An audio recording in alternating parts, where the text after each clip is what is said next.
Welcome, everyone. My name is Michael Rouse. We are so excited to have you with us today for this wonderful webinar on springing into the sports season. We have an expert person tonight, Dr. Matthew Harris, who is from Nemours Sports Medicine and Children's Health. And welcome, Dr. Thank you for having me. Super excited to be here. We're very excited to have you.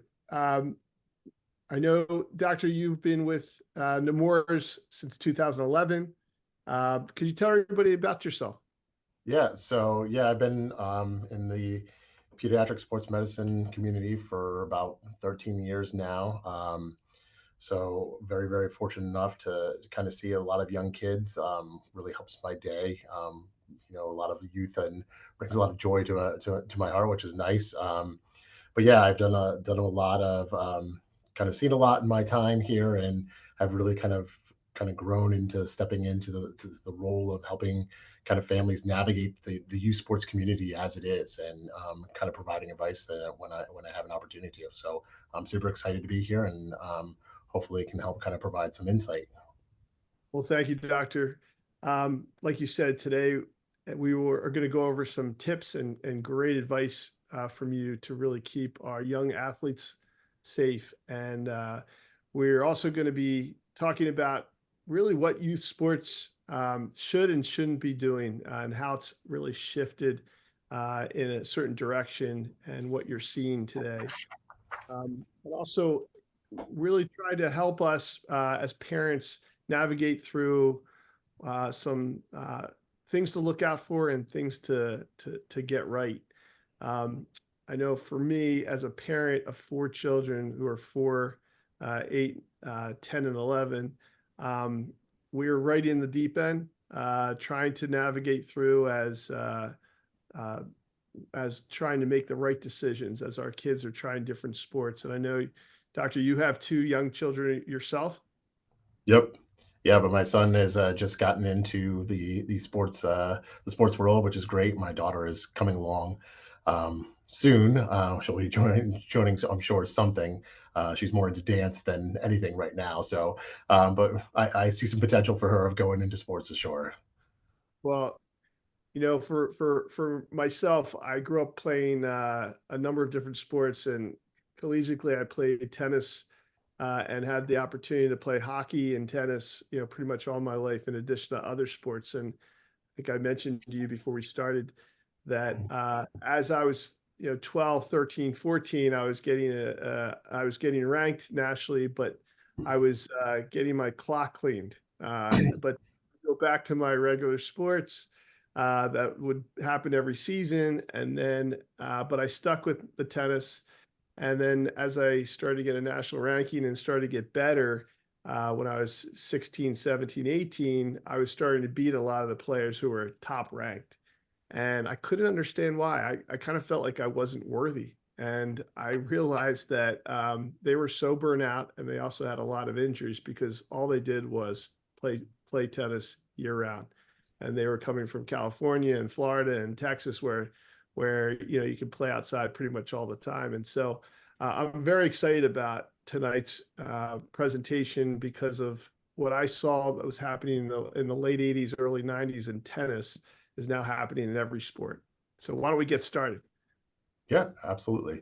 So again, thank you for having me, and I'm hopeful that like I said, I talk a lot to families about this on a daily basis when we're talking recovering injuries and so forth, and treating the kids and stuff like that. And a lot of my job revolves around education. So I spend a lot of time educating the families in the clinic, but then also trying to come on to events like this and really kind of educate the masses. So I'm hoping that I said we'll all get something out of this, and I learn new stuff every day, which has been kind of fantastic on as I dive into this further and further as part of my career. So I've really kind of gotten a lot of grown a few tips and things like that, and some things that I kind of hold dear to, and I hope that everybody gets something that they want to kind of take away. Um, so I if we big thing is youth sports are generally great, right? So that's why I do what I do. It's fantastic. There's a huge increase in population of kids playing sports nowadays. Now, obviously, we've had a little dip with that, with COVID and things like that, kind of changed some of the dynamic in the landscape. But really, the big push of, we know physical fitness and how that's been well documented, and we know all those benefits, but we've really kind of started kind of scratching the surface on the mental, social, emotional, and education benefits that are really provided by sports, and really looking at almost at the continuum of, this model of, if you're participating in sports in early childhood and adolescence, what effect does that have on adulthood? And we're starting to kind of see that there is some positives of participating in sports throughout your childhood and adolescence that can reflect, in adulthood. So really, really interesting stuff. And this has really kind of made sports really explode. We've had a lot of growth in various offerings, new sports available. When I was in high school and things like that, the amount of sports that were available were your traditional sports, your hockey, your soccer, your baseball, those kinds of things. And now we have so many different other sports that are available to kids, which is really, really fantastic. Um, but as you see on the next side, we've kind of had, unfortunately, there's a bit of a paradigm shift. So whereas that we've gone from this shift of, participation, fun, and fitness, and really shifted it more towards training, performance, and competition. And Yes. that's great from a standpoint of those high, achieving athletes have an avenue available to them, which is great. And there's varying levels of support. But what we're tending to see is we're going into this trend of early sports specialization. And if you're unfamiliar with sports specialization, really the easiest way to kind of define it as this year-round intensive training at a single sport with the exclusion of all other sports. And it's driven by these high expectations of either the parents, the athlete themselves, the coaches, or so forth. And it's really kind of grown significantly.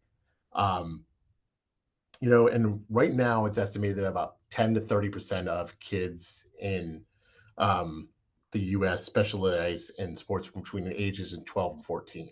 And unfortunately, that age is tending to get earlier and earlier. And that's really what concerns me. It's not so much the specialization at the later stages, it's really that early specialization that is really, really concerning to me.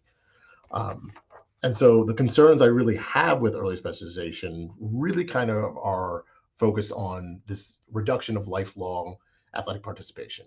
As I kind of said, like we see that there's so much benefits to kids playing sports, right? But if they're playing and we have burnout and injury, they're not getting the opportunity to really develop fully. The Aspen Institute does a great job of releasing their state of play report, and when they look at a whole bunch of demographics in youth sports, and they found that kids are playing about 3 years of sport and they're quitting by age 11. Um, Not really what we want to see, because we know what the benefits of sport is. The other big thing that I get concerned about is this kind of excuse me, reduced overall skill development, and it really centers around this idea of physical literacy. And so physical literacy is this idea of, you know, there's some core movements that are basically the foundations of greater skill, the ABCs of movement, so to speak, much like the ABCs are our foundation of reading. And if I read my son the same book every single night, that's not really going to enhance his vocabulary.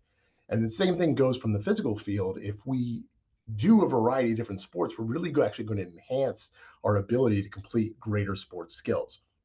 And we see this in the literature of really looking at these things of the athletes that were doing multiple sports are actually the ones that are going on further and having longer athletic careers.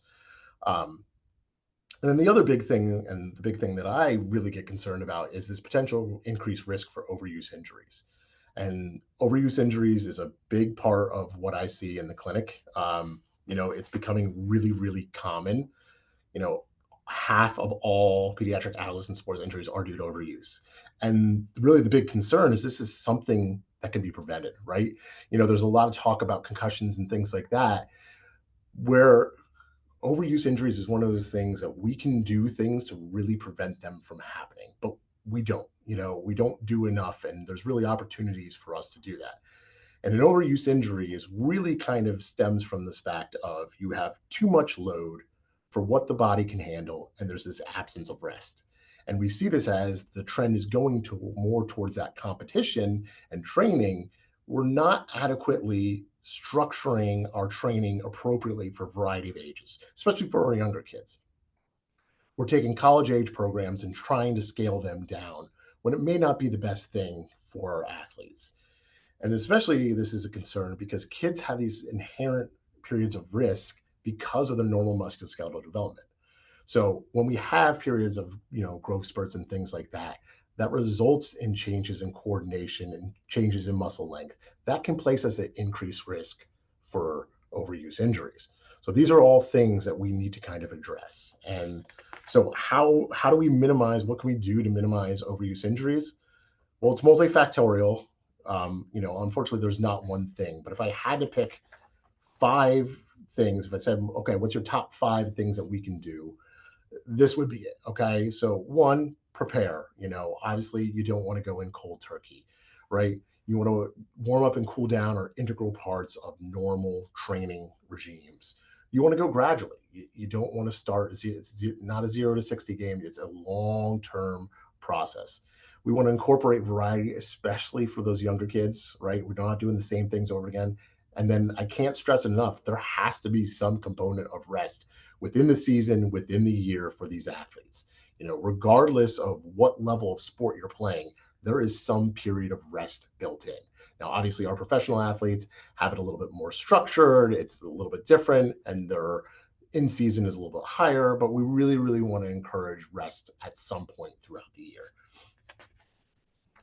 And so if we talk about a preseason checklist or what can you do before the season starts, and so families ask me, well, what should I do before the season? Well, ideally 4 to 6 weeks before that season we're doing something. Now that's not going to happen most of the time, but really what I'm trying to stress here is you don't want to be a couch potato and then go to play 2 to 3 hours of lacrosse 6 days a week, right? You want to get up and do something. There's got to be some sort of movement, whether it's going for a walk, that's taking your stick out and bouncing the ball against the wall, doing something, getting yourself prepared for sport. Okay. This is also a great time to start working on your flexibility. The other things you want to think about is think about drinking more water and look at your nutrition. These are things that kids don't necessarily do great during the season, but we want to think about what are the sport demands? Are my caloric intake, is that meeting the demands of what I'm going to have for the season? Am I going to be adequately hydrated throughout the day? Can I change my habits now that's going to help me in the season? So things that we often overlook that we can easily think about and really, really change are those things.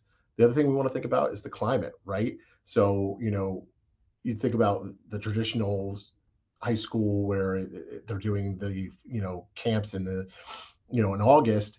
If you've been in AC all summer and you go out and start to work in 90-degree heat in August, you're going to find it's a lot harder to get, the performance that you want. So just like, professional athletes acclimatize themselves, we need to consider that for our youth athletes. We want to make sure they're dressed appropriately when they're going outside in the winter or in the summer, right? Those are things that we want to think about. The other thing we want to think is make sure our gear fits in as in good condition, right? Go dust off the glove, make sure it's in good condition, make sure your batting helmet, make sure your bat fits, make sure your cleats fit. Those are all important and easy steps that we can take as parents, coaches, whatever, to really make sure that we're ready for the season. And I think something that often gets overlooked here is that we want to set realistic goals for the season, right? Goals help us validate our athletic performance, right? When we set realistic goals and we achieve those goals, it really makes us feel good as athletes, and that helps us continuing to engage in sports. Dr. Harris, That, a yeah, couple quick questions, because I know we're going to get a number of great questions from parents. And by the way, if you have any questions at all, feel free to put them through our chat feature here tonight. And we'll be happy to have Dr. Harris answer at the end of this webinar. Sleep. I know that is so important for youth. We're hearing from parents how there is very, very early, practices, say if they're playing ice hockey, and there's also very late practices, in any sport that are, 7:30, 8 o'clock at night. What are your recommendations in situations like this where whether it be ice time or court time, it seems to be in the early hours or the late hours for youth today? What as a parent, what should they be beware of? Yeah, and unfortunately, it's part of the facilities available to kids, right? So there's so much because of this explosion of all these different teams, and the facilities that we have are so limited to support that. It really kids unfortunately start working out early in the morning or training at 7 to 8 o'clock at night. Now, when I was an athlete, youth athlete, that was unheard of. You went and after school was your time that you did sports and on the weekends, right? So it's definitely a different kind of feel. I think the best way that you can really do is try and prepare yourself for that by understanding what the demands are. So like if you know that you're going to have early season practices, you want to make sure you're setting your circadian rhythm or clock to get yourself into that rhythm prior to the season beginning, right? So I need to go to bed a little bit earlier, which is always hard for kids, but we want to go to bed a little bit earlier, and that's going to help us wake up a little bit earlier. Trying to start doing that before the season even starts is a great way to getting yourself in that rhythm for the season. You also want to figure out when you're going to eat, right? So that's also plays a role in this. If you're doing practice at 7:30, a lot of these kids don't typically eat breakfast that early or not eating breakfast at all, or they're not getting doing stuff till lunch. Like you want to make sure you're getting adequate nutrition and those kinds of things. So figuring out when that's going to be, what that's going to look like. Is it going to be something as simple as like a power bar or some sort of bar or a protein shake or something to kind of get you going and get you through? Those are all considerations you can have, and it's not an easy uh, job by any means because there's so much variability. And one week you might be at 7:30 a.m. practices, and the next week you're going to be at late practices. But you got to try and figure out what the rhythm is going to be and kind of get yourself into a little bit of groove. That's going to help you maintain and be able to perform at your best when you're on the field. I've found out having four kids that when you make your child become part of the process where they're learning as they go in terms of let's get prepared for the next season, let's get prepared for the next practice, where they're kind of feeling like it's their sport versus mom or dad's sport. I find that they take on ownership much better and much more, they're a little more engaged because it's now their sport and not mom and dad's sport. And so any tips on that when it comes to this preseason checklist and the way to help your child kind of want to take ownership of it versus being just told, okay, now you got to do this, now you got to do that. No, and I think that's a great point. Like having them take ownership is a great way for them to kind of set their regime and what they're going to be doing. But it also kind of creates a springboard of if they're dragging a little bit, if they're not wanting to get up in the morning, does the conversation really have to be, do you want to be doing this sport? Do you want to be doing this sport at this level? Right. So maybe it's that highly competitive ice hockey team that's having practice at 7:30 in the morning when you really just want to do a rec league and you like the sport, and then you're really going to have those conversations with your child. It really comes down to, hey, what's going on? Like, I know we're struggling getting up in the morning. What's the deal? Like, do you want to keep doing this? Having that conversation is a simple way, as a parent, that we can just kind of broach that subject. A lot of kids, they fall in and out of sports. They have different levels of love for sport. Some just like being there and hanging out with their friends and doing the activity that they love. And some are really, really into it and really competitive. And you want to make sure you foster appropriately what that is. And just having that conversation, do you enjoy doing this, can really lead to that and really let them take some initiative on setting their own schedule, setting what they need to do to be a part of the season and really preparing themselves. I think that's a great tip. I would also recommend at times when you're going to allow that parent, I mean that child to kind of own their own sport. Um, Parents don't really have to come to every practice. I think to allow parents the opportunity to take a break and they can go do their errands. Um, we've seen such great opportunities for kids to again create that their own identity versus having to always look over to see if mom or dad's at practice. My parents, I think, did it really well with us because they wouldn't come to anything. They'd said, "We'll be there in spirit." And so if I was in a finals of something and it was a big deal, they would ask me, would you want us to be there? And I got so used to them not coming, I actually said, no, don't come. It was the best. So I would. So again, I think today's parent, it's really just important to help your child kind of develop in their way where they'll kind of own that sport, and then you'll be able to turn on the gas or the brake by kind of helping them grab that independence to a certain extent. And obviously, everybody wants to show their child that they want to be there and they want to be there, in person. But any tips on that, doctor? Yeah, and I mean, I think it's really a conversation, and I think the fact that your parents really had that conversation, said, "Hey, do you want us to be there?" I think we often forget to have those conversations with our kids, right?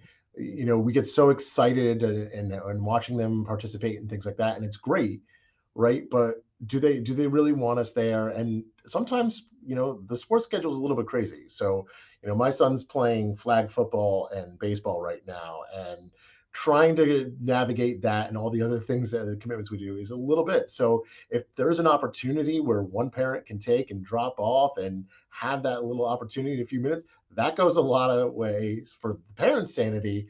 But it also, yes, fosters that independence of the kid to be out there. It shows you trust the coaches and things like that, to do their job and be out there. And it also says, hey, this is your thing. I want to be there. If you want me there, I want to be supportive of you when you want me to be, but this is who you are, and you're going to be in the driver's seat of this, right? You want to make kids feel as though they're in the driver's seat of their sports career to achieve what they want to achieve. You help them and guide them, set their goals and be realistic about what they want to achieve, but they're going to be in the driver's seat of what they want to do, and that really is going to help make them stick with these sports longer if they have some sense of that. Fantastic. Thank you. Yep. So if we want to talk about during the season, we did the preseason and now, okay, well, we're in season. What things do we want to do? So warm up and cool down are huge. I think warm up has gotten a lot better. I think pretty consistently when I talk to them, my athletes, they're all doing some sort of dynamic warm up and stuff like that, which is great because that was a huge push, early on in my career, and so it looks like we've achieved that hurdle. But I think that cool down, post stretching, that's really where we're losing it, and it's hard. You did practice, you're exhausted, but I can't tell you how many times that I tell my kids that, after practice, that's when you're going to get the most flexibility gains. That's when you really need to be doing these stretches and stuff like that. That's when you're going to get those huge benefits. And it's hard, but you want to start incorporating that habit. Um, you know, Generally speaking, you want to avoid doing more hours than age. And this is just a general kind of requirement that exists. And so, like, if you're 7 years old, you should be doing about 7 hours of sport a week, is give or take an hour or two, right? And that's just a general kind of guideline to help parents really kind of figure out, are we doing too much? Is our schedule too much? What are we kind of doing? And that's not set in stone, but it is. I think it's really a great way to kind of break it down in simple, fashion of, look, this is, look at your schedule and look at what you're doing, but you want to make sure that you're having adequate enough time for rest for the age. The other thing is, don't play through pain. Like, no pain, no gain is completely off the table, right? Pain is usually a signal from our body saying something's not right. And so sometimes it's perfectly fine and sometimes it's not, but that's where leaning on healthcare professionals, whether it's coaches, athletic trainers, or whatever, get it checked out. There's no harm in that. Reach out to somebody. Uh, you can go a long way to preventing worse problems down the road. And then the other thing we want to watch for as we're going through is the signs of overtraining, which is that changes in sleep or appetite or this decreased desire in sport. You're going to see, parents know their kids best and they will see these things. Now, a lot of time they're often blinded by the ambitions of where they want their child to go and things like that. But, if you really take a look and watch how your child's interacting, you can get a good sense, or do they really enjoy this? Are we really doing too much? And honestly, it comes down again to that conversation. Ask them, hey, do you like doing this? Do you enjoy doing it? Do you like enjoy doing it at this level? Would you like to go to a different level? Like those questions can all be had. Really, and kids will open up and let you know. I mean, I've broached that conversation a lot in the clinic and started that conversation between athlete and parent, and it's really kind of been successful. Doctor, I'm So glad you've go seen ahead. you're seeing more focus on, especially number one. I think with the warm up and the cool down, I think sport has gotten so much more high performance today, and the fact of that stretching before and after is really key. I remember growing up with John McEnroe.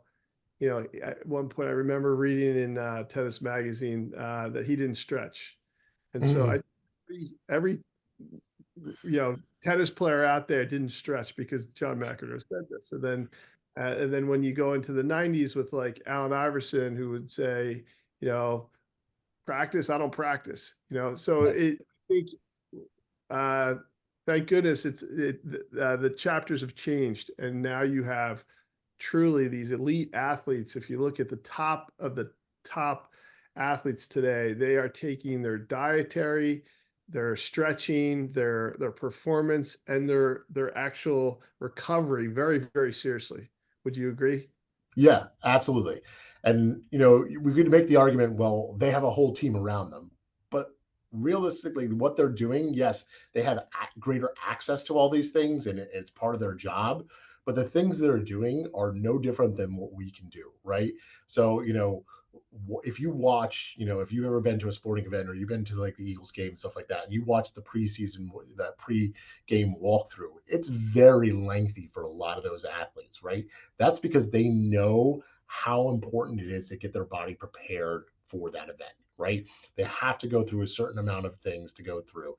And that's trickled down to a lot of different levels. You can watch, a variety of different athletics and see those kinds of things.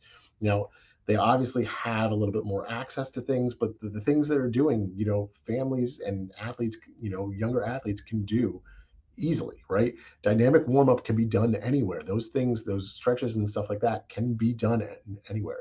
You just don't want to hop out of the car and go start playing. That's probably like one of the worst things that you can do nowadays is, going cold, you're setting yourself up for failure. You're setting yourself up for some sort of risk of injury. Taking just a little bit of extra time, make sure you get there early enough so that you can do enough of, warm up and things like that is absolutely key. And then that piece of the recovery of you can do stretching post. It's hard.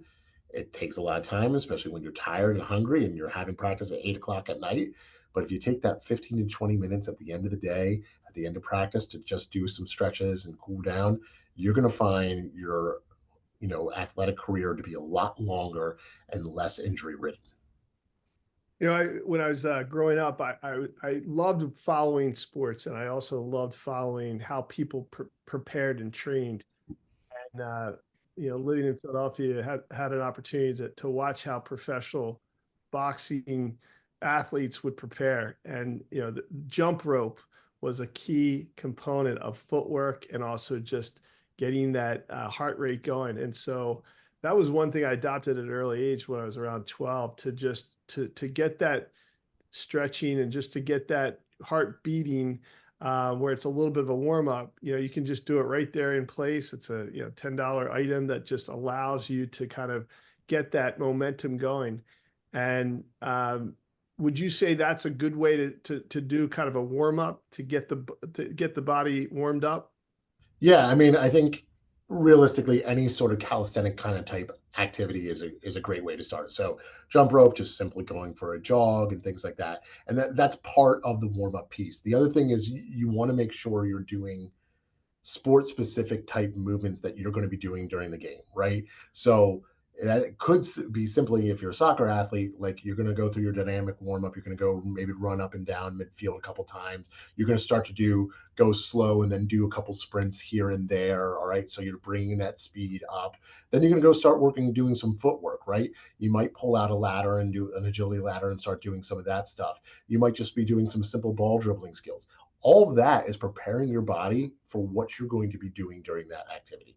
You're prepping your brain, that mind muscle connection, getting ready for what you're going to be doing. So whether it's, there's always a bit of a calisthenic, or you want to get your heart rate elevated. I coached track for a bunch of years, and I always had my athletes warm up a ton, and I was like, you guys want to be sweating on the line, you want to be hot, you really hot, okay, and warm, because then your body's warm, your core temp's warm, your muscles are warm, right? That allows you to maximize your performance when you're going and running. So you don't want to be cold and stiff when you get onto that line. You want to be warm.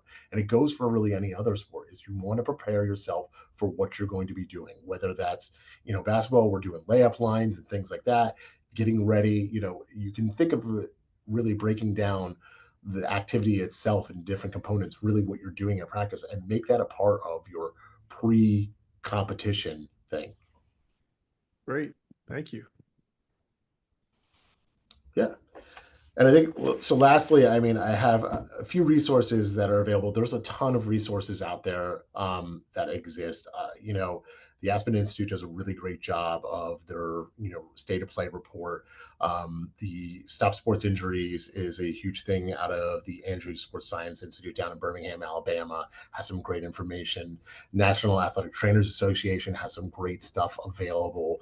And then, we're really starting to see our, medical community and boards and things like that really kind of propose some of these guidance for families. So it's really kind of emerged, and it's fantastic to kind of see that, hey, we've recognized that this is a bit of a problem and we need to do something about it. And so it's finally gotten to the point where the overuse injury epidemic has really kind of pushed this in this health sports medicine community of what can we do to prevent it, because we know these are things that we can absolutely prevent.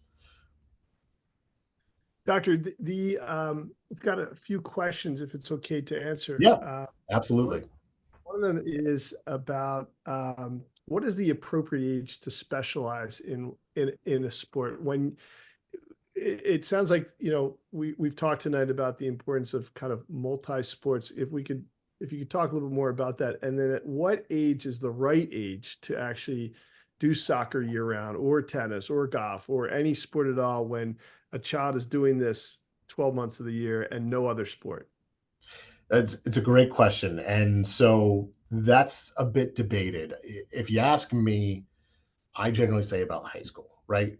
So when a child hits about high school age, they're pretty much getting through puberty. We've kind of maximized our development of our skills, those base skills. That's really when you want to can start to specialize, in my mind, is you're really kind of at that later. The big concern is this earlier specialization where kids at ages 7, 8, 9, 10 are starting to specialize and playing a singular sport all the time, right?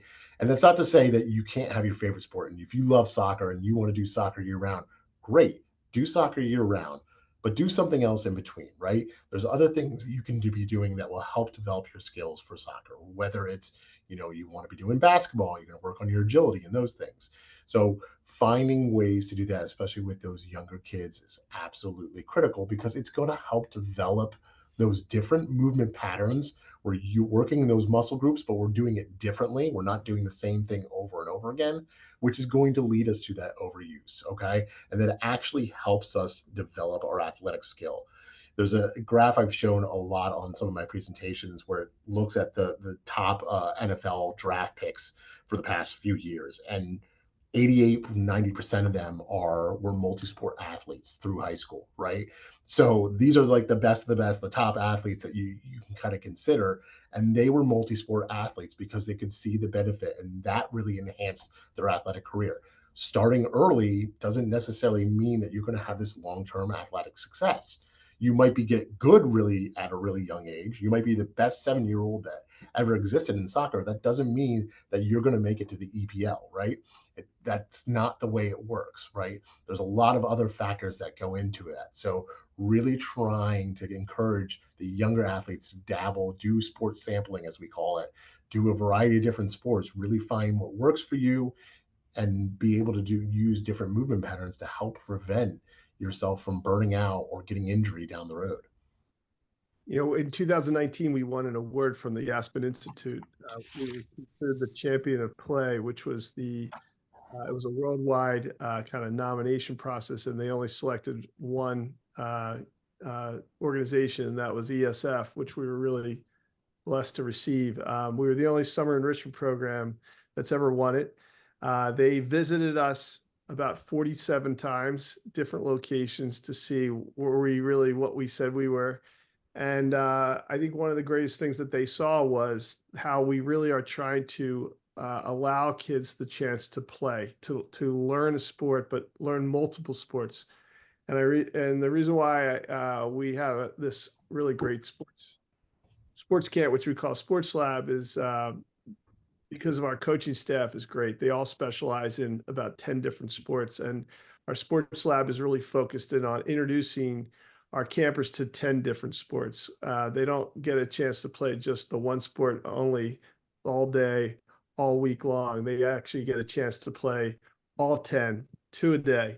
And I started actually the sports camp about 37 years ago, when I went from a grade school that had, the typical baseball, basketball, football sport, and then I played hockey and tennis on the side, to a prep school that actually had lacrosse. And when the lacrosse coach at the new school I went to in ninth grade said to me, "Hey, you're a hockey player, so you're definitely going to play lacrosse." And I was like, "Absolutely not, because I've never played it before." I look back, I regret the fact that I never tried out or played it, because I was already doing really well in two other sports, and I didn't have the confidence because I didn't play it. But when I look back, I really regretted it. And so, years later, I started our sports camp, which was for kids like me that would have learned it at a younger age. So our sports camp begins at age 6 and it goes all the way up to age 14, and we cover all 10. And I was one of those kids that like lived, eat, and breathed sports and wanted to play everything I could ever learn. And so that's what we're doing at Sports Lab, to really provide all the campers with the skills and fundamentals to understand the sport, and so that by the time they're in middle school, they can try out for any sport that they want. And I think for us, it's really great to see these campers take on a sport that they've never played before: European team handball, lacrosse, soccer, tennis, and then they actually have the confidence after a few weeks to really want to play it even more, which is really fun. So yeah, it goes to that moment of, let your kids try sports. And for programs out there, doctor, we try to allow kids to pick up and play. We have a little bit of competition in there because kids love to play, versus the skills and drills and, all day long. You want to make sure that practice segment is fun practice play. Could you speak a little bit more about that? Yeah, absolutely. I'm glad that you touched on that, because I mean, I think that's when we discuss this concept of physical literacy, that's really kind of driving this idea of this long-term athletic development. And really that kind of goes, and there's a model that basically says, in the younger years, we're learning, we're doing the fundamentals, right? We're just learning how to kind of be a part of there. A lot of it is, okay, we're doing simple skills and so forth. But then you're moving and you're learning how to actually train, and then training to train, and then training for competition. There's these variety of levels. So, when we're younger, it's all about learning the teamwork, the skills, the necessary, we're talking about, just it's the fun and fitness about it. Those are key components to sports, and really should be at all levels, but especially at that young age is when you're trying to get these kids engaged. You want them to learn how to interact with their peers. You want them to learn how to engage, support each other, teamwork, communication, all those things that are benefits that we know of sports, and engage it in a fun manner. That doesn't necessarily mean you're going through drills and things like that. You know, games and all sorts of different activities, sometimes when you're not even playing the sport, like, okay, let's, if it's a soccer team and we're doing something completely, we're doing handball, but we're talking about the communication and we're talking about moving the ball back and forth and those kinds of things. It's a different variety. It allows them to kind of develop those skills without just doing the same thing over and over again, and really kind of engages them and lets them dabble in a variety of different things. So I am a huge proponent of the idea of there should be some sort of level of, when those younger kids, it's all about them having fun and starting to do some simple tasks that encourage the aspects of sports that really get overlooked a lot of times, which is that communication, that teamwork, those things that helps really develop them from a social standpoint. That's going to help them later on. They're not, we don't need to be so focused on the athletic development at that young age. It's more those social skills that are going to be critical at that earlier development. So that's absolutely key, is finding ways to get them in competition, learning how to lose, learning how to win, being gracious in defeat, and admonish in winning. We want to make sure we're doing that, and encouraging that as much as we possibly can. That's great, doctor. That statistic that you showed at the beginning of the average, 3 years before a child will quit, most likely by age 11. Wow, that is scary. And, in some cases, if you could talk a little more about that, I think parents today are trusting coaches, who are, coaching their 9-year-old. And quite frankly, these coaches don't have their doctorates in coaching 9-year-olds in a sport. So if you could talk a little bit more about that, which may be the contributing factor to this very short window that these children have. Any tips on that, what that parents should look out for when it comes to the right coach, the right team, the right things from ages, say, 6 to 11, where you should be trying to put your child into programs that actually have X, Y, and Z. If you could talk about X, Y, and Z, that would be great. Yeah, absolutely. And I think we really are a shortage of great coaches that have a great understanding of things. And that's really because, most of our coaches are volunteers and they don't necessarily have the background to really provide an adequate program for youth development, right? And so that's why we do a lot of education on what should you be doing, and it's really centered around those concepts that we talked about earlier. You know, movement, getting them in to engage, communicate, those kinds of things. You know, so unfortunately, we can't take programs that are like college programs and try and scale them down and do these kinds of things. That's really not what we're looking for. So as a parent, I encourage, when we're going through, you want to ask simple questions of, what's the goal of the team? Is it, you can get a feel when you're a parent out there on the field of what the environment's like. Is this a highly competitive league? Is this a highly competitive? Ask around. Families will tell you that it's very highly competitive. I know, my son's current baseball program where he's at, the league is very competitive at the little league level, right? So I've already established that, okay, this is going to be fairly competitive. If he wants to stick with this is something that we're going to have to say and have that conversation with him. Hey, if you want to continue to do this is a highly, skilled league. We can go do something else. We can go to a different sport or go try and find a different program if you like. But, I've gauged the kind of community of what it is. And I've seen that, okay, this is a competitive, little league that he's going to be in. So he needs to know, and we have to have that conversation when we get to that point of, hey, this is what it's going to look like. It's going to be highly competitive. If you want to stick with this, you're going to need to continue to kind of work at things. I think there's no real great simple answer. I think you want to have a coach that has the kids' best interest and is engaging with the kids. Obviously the coach yelling at everyone or running through drills or everything. Like how do they structure the practice, right? Is there some sort of entertainment of fun? Is there some sort of activity, or is it just, hey, we're coming here and we're doing work, and then we're going home? Or how do they communicate with the parents? Do they encourage parents to engage as part of the practice, or is it, no, we're going to do what I want to do and that's kind of thing? Like, I think there's a lot of different dynamic that goes into coaches. And like I said, I think unfortunately, a lot of these coaches are volunteers, which is great, and we need more volunteers, but we need volunteers to be educated on what they should be doing. And I don't think there's enough of that. And I think the leagues and these organizations have a lot of responsibility when it comes to that. And I think they're getting to there, but we're still not quite at that point of, hey, it's not just about safety when we talk about safety equipment and things like that. It's also about encouraging proper sports participation and engaging these kids for long term kind of things. Doctor, for that 6 to say 12-year-old age range with the sports that are being played out there, is what's a good split in terms of um, drills versus, games? Is it like a 50-50 in that practice session that parents should look for? Is it, 100% drills? Just leave it, wait for the games. Um, do you have a particular formula you like? I don't have a particular formula. I think a lot of it depends on how you structure the drills, right?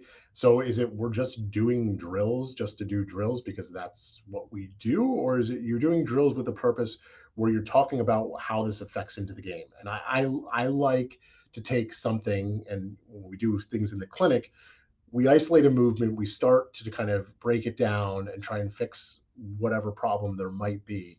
And then we try and build it back up into the full movement. All right. Same thing goes for, let's say you're a soccer player and we're working on dribbling. So are we going to be doing dribbling through cones? And then how does that affect us out on the field? So, okay, we're doing a dribbling cones, and then we want to encourage some sort of gameplay that really enhances that. So there's not a direct metric. Oh, it should be 50 drills, and then you're going to do 50% scrimmage, and that's going to be this magic number. It's really gauged by the athletic talent that you have on the team, their interest in it, and really how you're going to kind of structure that. So there has to be some level of you're going to take a skill and then provide some sort of environment to practice that skill that will hopefully replicate into gameplay or so forth. So that's really what you're looking for. So great coaches will find a way to get that done of we're going to take a simple skill and then try and translate it into gameplay. I like to see, and you can tell great coaches can create play out of drills, which is a lot of fun. Yeah. Where they added a little component in there where the kids are actually truly progressing, uh, but they're actually having fun while they're doing it, which is really great versus just the typical boring drill stuff. So, well, thank you for that. Um, Tell me a little bit more about the 7 hour max per week, the hours for basically it's an hour a week, an hour a day, if you want to break it down that way.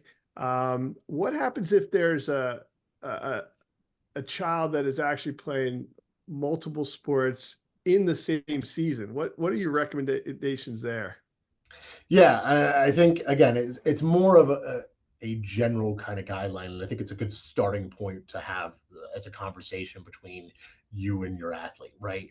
So, a 14-year-old is going to do 14 hours, which if you think about it, 14 hours a week, all right, well, that's practice, high school practice about 2 or so hours every single day. So that fits in line with what they should be doing, right? That makes sense, okay? It's when you have that multi-sport athlete, it definitely creates a little bit more of a challenge. Okay, so all right, well, my 7-year-old is now doing baseball and flag football at the same time. Now we're not even close to where the 7 hours a week limit, but okay, and you have to kind of count into things like what's the intensity of the activity. Obviously, the level of baseball that he is playing right now is not that intense. Some of the kids are still picking grass out there in the outfield, so it's okay. We're not really at that intensity. So I have a kind of sense of like I'm okay with us doing a little bit more of where we're at. But I think it really kind of boils down to the intensity of the activity. If you're doing two very highly intensive sports, if you're doing soccer and lacrosse at the same time, where it's a lot of running, then you might want to look at that a little bit more. You might want to say, are we doing too much during the week? Can we cut it back somewhere? Where can we cut it back? Or is the level that we're at too competitive that where we need to be? Do we need to scale that back as well? Right? Maybe it's you want to do recreational lacrosse because the child loves playing lacrosse and his friends play lacrosse and that's what they want to do, but he's really into soccer, year-round soccer, and needs to be a part of the competitive team that he's on. So do you have to be playing the highly competitive lacrosse, or can he just be doing the rec league here and there where he can bow in and out? It's not going to affect his peers, his team, his things like that, but he's still able to participate in an activity that he wants to do as well.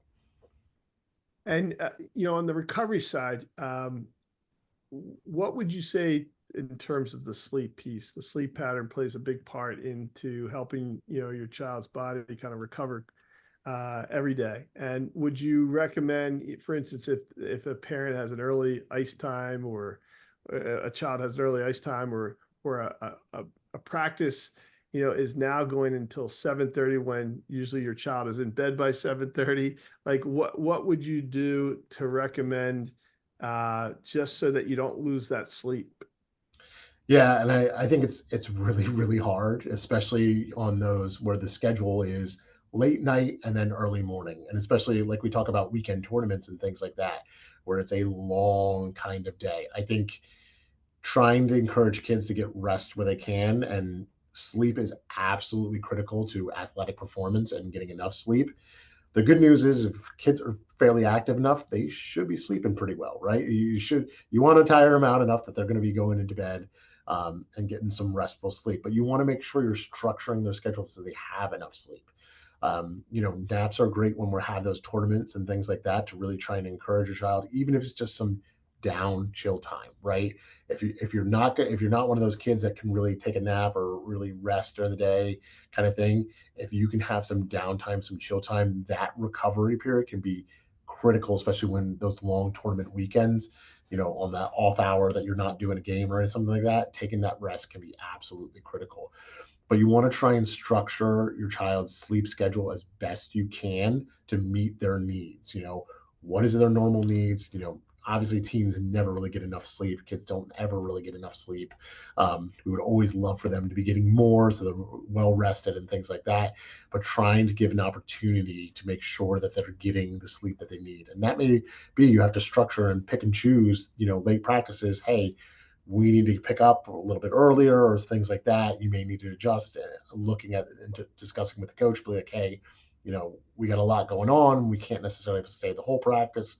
We'll participate in half the practice so we can get home, giving them enough time to kind of down.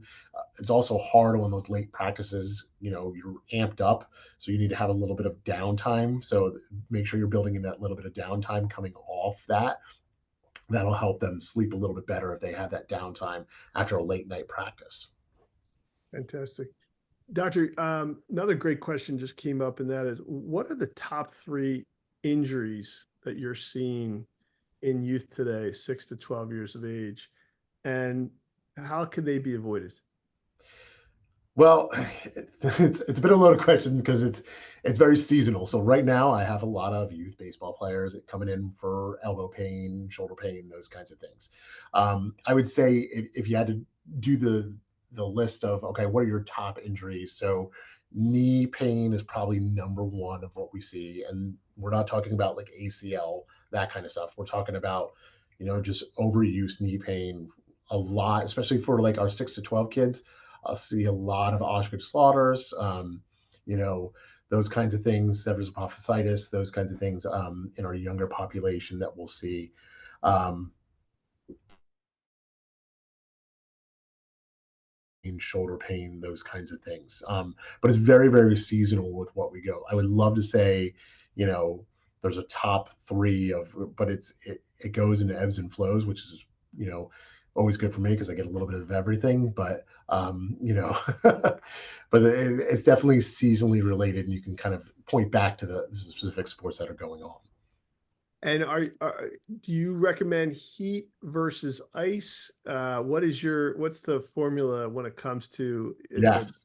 Great question. Great question I get all the time. Heat or ice? So, general rule of thumb is post injury or what we call acute phase, you're using ice. Okay. So, ice is going to help reduce inflammation. So, your child rolls their ankle out on the field, ice is absolutely critical. You do not want to introduce heat into that whole system. So you want to make sure you're doing ice. And really, it's ice pretty much the majority of the time. The only time we really encourage using heat is as a part of needing to get a specific thermal warm up. So, i.e., like, somebody who's having some stiffness within their neck or so things like that will use heat as a part of trying to kind of warm up the area as part of their warm up to increase that blood flow to that tissue kind of thing. So, majority of the time, your general rule of thumb is going to be ice, and there's 99% of the time it's going to be ice. Rarely are you going to use heat in a injury type setting.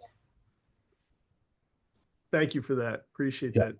that. In terms of tips, you spoke about this on the website. If we could just have if we could put that slide back up on where our families could look to. I know Nemours has an incredible website that allows families to be able to uh, get some great wisdom and knowledge.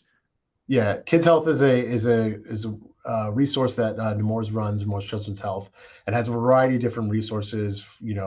And it's really kind of geared towards, so you have, from a parent perspective. So there's 4 parents, 4 teens, and 4 kids, right? So you can go in and, whatever kind of perspective you're kind of looking for, has a variety of that different topics, and it really is a great resource. There's some things on there from a sports injury standpoint, but there's also a whole bunch of other resources that are, for a variety of different other topics, sleep, my child is moody, those kinds of things. There's a variety of different things that you can find on there. So it's a great resource for parents to go to. A great graphic. This is fantastic. And the kidshealth.org is an outstanding resource to check out. And that also the website for sports injuries. That sounds fantastic. So Dr. Harris, thank you so much for your time. We want to Absolutely. thank everyone here for joining us. We hope this will help you be even more prepared for your child's youth development. And we're looking forward to seeing all of you at camp this summer at ESF. And again, thank you, Dr. Harris. Thank you, Nemours. And thank you very much for joining us this evening. Have a Thank great you for night. having me. Greatly appreciate it. Take care.